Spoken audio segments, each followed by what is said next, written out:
എടുക്കണം എന്നാ. ചെറിയ ചെറിയ കാര്യങ്ങൾ പലപ്പോഴും നമുക്ക് എത്ര വലിയ വലിയ സന്തോഷങ്ങളാണല്ലേ തരുന്നത്. അത്തരത്തിൽ ഒരുപാട് നിമിഷങ്ങൾ എനിക്ക് തന്നൊരു സ്ഥലമാണ് ഷൊർണൂർ. മിക്കവാറും കടലൊക്കെ വാങ്ങി കഴിക്കാറുള്ള കടയിലെ ചേട്ടന് പെട്ടെന്നൊരു ഫോട്ടോ എടുക്കണം എന്ന് ആഗ്രഹം. അങ്ങനെ ഒരു ഫോട്ടോ എടുത്ത് കാണിച്ചപ്പോൾ ആളുടെ സന്തോഷം ഒന്ന് കാണേണ്ടത് തന്നെയായിരുന്നു. മറ്റുള്ളവരുടെ സന്തോഷം കാണുന്നതും ഒരു തരത്തിലൊരു സന്തോഷം തന്നെയാണ്.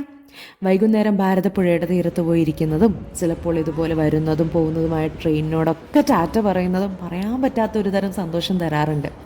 ഇനി ചിലപ്പോൾ സർപ്രൈസും കിട്ടാറുണ്ട്. ഇതുപോലെ രാവിലെ HS റൂമിൽ പോയി ഇരുന്നപ്പോൾ ഒരു കവർ നിറയെ കനകാംബരപ്പൂവ് പേഷ്യൻറ്റിൻ്റെ ബൈസ്റ്റാൻഡർ കൊണ്ടുതന്നതാണ്. രാവിലെ പൂവ് വരച്ച് കെട്ടി വലിയ പരിചയമൊന്നും ഇല്ലാത്ത ആൾക്ക് എന്തിനായിരിക്കും അല്ലെ എത്ര എഫേർട്ട് ഇട്ടുകൊണ്ട് പൂവൊക്കെ കെട്ടി തന്നിട്ടുണ്ടാവുക. ചിലപ്പോൾ അവരുടെ സന്തോഷം ഇങ്ങനെയായിരിക്കും. മനുഷ്യന്മാർ എന്തൊരു അത്ഭുതമാണല്ലേ. അവർക്ക് സന്തോഷം നൽകുന്ന കാര്യങ്ങളും വളരെ വിചിത്രമാണെന്ന് തോന്നാറുണ്ട്.